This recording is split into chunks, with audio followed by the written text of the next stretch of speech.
박희영 용산구청장의 수상한 움직임이 포착되었습니다. 핵심 피의자면서 구속까지 된 박희영 구청장이 구속수사 전에 자신의 알리바이를 증명할 측근 인사들의 승진을 포함해서 대규모 알박기 인사를 했다라고 하는 의혹을 받고 있는데요. 정말 인두껍을 쓰고 어떻게 이런 일이 가능한 것인가, 참 무섭기만 한 소식입니다. 아시다시피 박희영 구청장, 이태원 참사의 책임을 회피하려고 특수본 수사의 동향을 꼼꼼하게 보고를 받으면서 그 사이 증거도 인멸하고 심지어 언론과의 인터뷰 과정에서는 거짓말까지 했던 사실이 이미 만천하에 공개가 된 바가 있었죠. 이번에 특수본 이 수사로 추가 증거인멸과 도주 우려로 이제 결국 구속이 된 것인데, 중요한 것은 박희영 구청장이 구속되기 이전에 용산구청의 미심쩍은 대규모 내부 인사를 단행했던 겁니다. 박희영 구청장은 구속되던 당일날 6급 이상의 국장과 과장 124명에 대한 인사 조치를 했고요. 그리고 구속된 다음 날에는 미리 인사결재를 해놓고서 6급 이하의 인원 269명에 대한 대규모 인사 조치까지 취했다라고 합니다. 정기 인사 시즌이라고는 하는데 작년 정기 인사보다 그 규모가 더 크게 늘었다라고 하는 점에서 그 의도의 부적절성이 제기가 되는 거죠. 저는 개인적으로 두 가지의 의도를 좀 고려해 볼 수 있을 거라는 생각이 듭니다.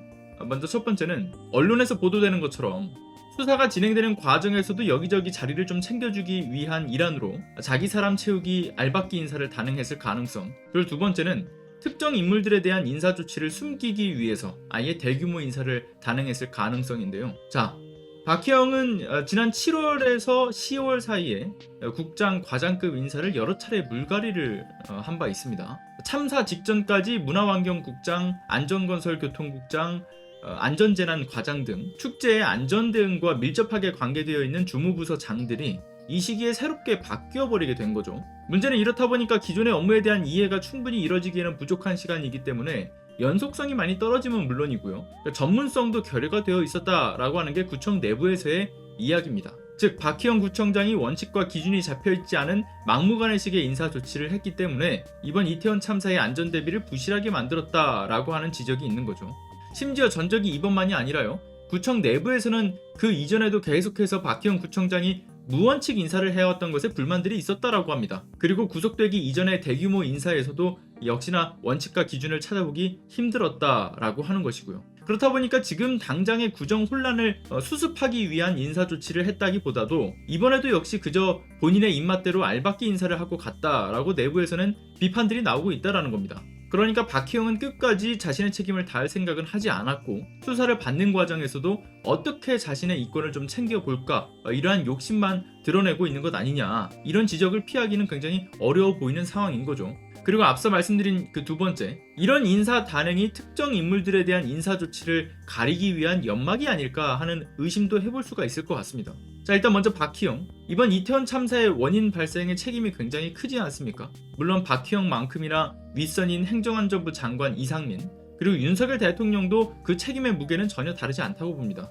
아니, 어찌 보면 행정안전부 장관과 대통령, 이들의 책임이 훨씬 더 크죠. 그런데 이번 소식에서는 박희영의 문제만 좀 중점적으로 좀 살펴볼 텐데요. 자, 다들 아시다시피 박희영은 헬로윈 축제 때 수많은 인파가 몰려 안전에 문제가 생기는 굉장히 혼잡스러운 상황이 만들어질 것이라는 것을 이미 사전에 알고 있었습니다. 그래서 실제 참사 전날 기초단체장 대상 국정설명에 참석을 해서 윤석열 대통령과 이상민 행정안전부 장관과 한 테이블에서 오찬을 할 때 헬로윈 안전과 방역 활동에 전념하겠다라는 의사를 전하기도 했다라는 거잖아요. 그러나 정작 안전대책 마련을 위해 사전에 열었어야 했을 대책회의는 열지도 참석도 하지 않았고, 뿐만 아니라 정작 참사 당일에는 관내에 벗어나 있었으면 물론이고요, 심지어 안전재난과 직원들 4분의 1을 참사 전날에 휴가까지 보내주기도 하면서 안전 문제에 전혀 신경을 쓰지 않았던 것이 확인이 되지 않았습니까?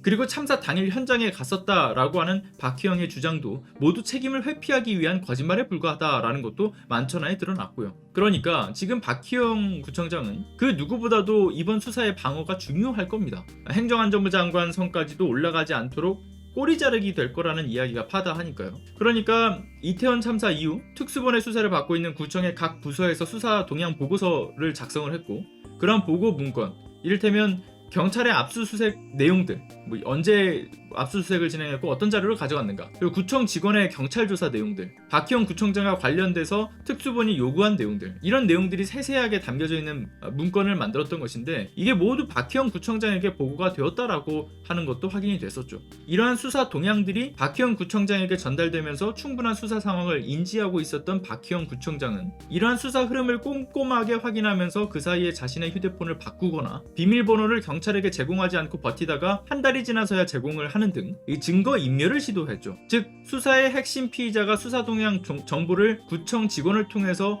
보고서의 형태로 수집을 하고 대응을 하고 있었던 겁니다. 그런데 이는 사건과 관련되어 있는 용산구청 안전건설 교통국장 역시도 마찬가지였어요. 참사 직후 휴대전화를 화장실 변기에 빠뜨려서 증거인멸을 시도한 사실이 드러났죠. 즉 구청 내부의 고위 관계자들 사이에 사전에 이 수사에 대응을 하기 위한 그 준비 과정들, 서로 간에 어떤 정보 공유가 있었던 것은 아닐까 싶기도 한 부분입니다. 아무튼 이런 대응 과정에서 인사조치가 진행이 된 것인데, 먼저 헬로윈 참사 당일 박희영 구청장과 경북 의령에 동행을 했다가 그 이후에 박희영 구청장 집 앞 CCTV에서 찍혔던 비서실장, 2주 전에 7급에서 6급으로 승진이 됐습니다. 그 밖에도 비서실장을 포함해서 5명을 추가로 승진시켜줬다라고 하는 것인데, 자신의 동선, 그러니까 알리바이에 있어서 중요한 인물에 대한 승진을 수사 과정 중에서 했다라고 하는 것이 어떤 의도성을 갖고 있었던 것이 아니냐, 이런 의심을 지울 수가 없는 매우 부적절한 시기에 인사 조치가 확인이 되는 거죠. 그러니까 다시 한번 정리를 하자면, 박희영은 참사의 책임을 회피하고자 뻔뻔스럽고 부적절하게도 자신의 권한을 이용해 수사 동향을 파악하면서 증거인멸을 시도했고, 대규모 인사 단행이라는 연막 속에서 자신의 알리바이를 증명해줄 직원을 승진하는 등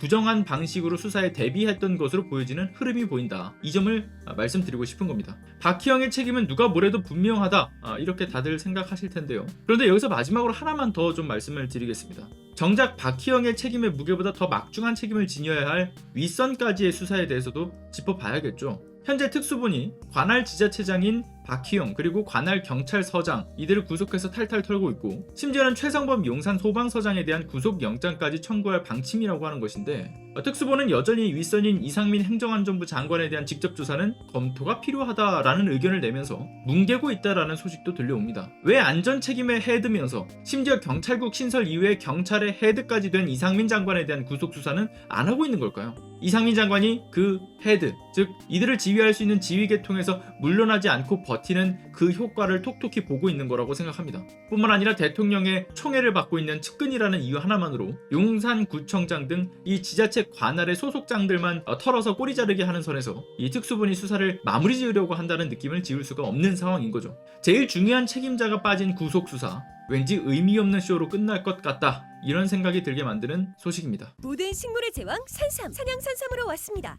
지리산에서 왔습니다. 7년을 기다렸습니다. 산양산삼 추출액 순 100%, 산양산삼 순백, 한 뿌리를 한 병에 담았습니다. 아무도 상상 못한 조건, 홍삼 값에 산양산삼을 드립니다. 귀한 분께 잊지 못할 선물을 해보세요. 문의 전화 1666-1080. 7년근 산양산삼을 뿌리와 이 열매 한 뿌리를 통째로 추출한 100% 엑기스 제품 산삼 순백. 자, 먹고 나서 피곤이 사라졌다, 숙취가 안 생긴다, 밥맛을 되찾았다 라는 무수히 많은 긍정 후기들이 쏟아지고 있는 제품인데요. 이미 3,000여 건에 이르는 온라인 후기와 만점에 가까운 평점으로 증명된 제품입니다. 자, 현재 이벤트를 진행하고 있어서 한 박스에 총 30병이 든 이 제품을 1+1으로 한 박스를 더 들여서 총 60병을 함께 드리고 있고요. 게다가 여기에 산삼비타 1병, 산삼석류 유산균 1병까지 총 2병을 사은품으로 함께 드리고 있습니다. 다만 7년근 산양삼 원료의 가격이 좀 올라서요, 내년부터는 단돈 10,000원만 올리기로 했다는 점 참고해 주시고요. 다만 며칠 안 남은 올해까지 구매하시는 분들의 경우에는 1+1에 38만원에 구입 가능하시니까 이 기회 놓치지 마시고요. 자, 구입 방법은 오른쪽 상단의 전화번호 또는 더보기란의 구매 링크를 통해서 들어가시면 구입이 가능하십니다. 많은 구매 부탁드리겠습니다.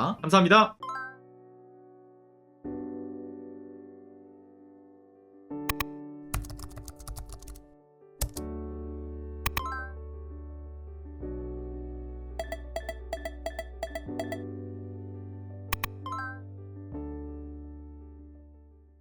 안녕하세요. 시사발전소 소장 한지입니다. 시사발전소는 진실을 찾는 민주언론으로서의 역할을 다하기 위해서 다양한 방법으로 활동을 이어나가고 있습니다.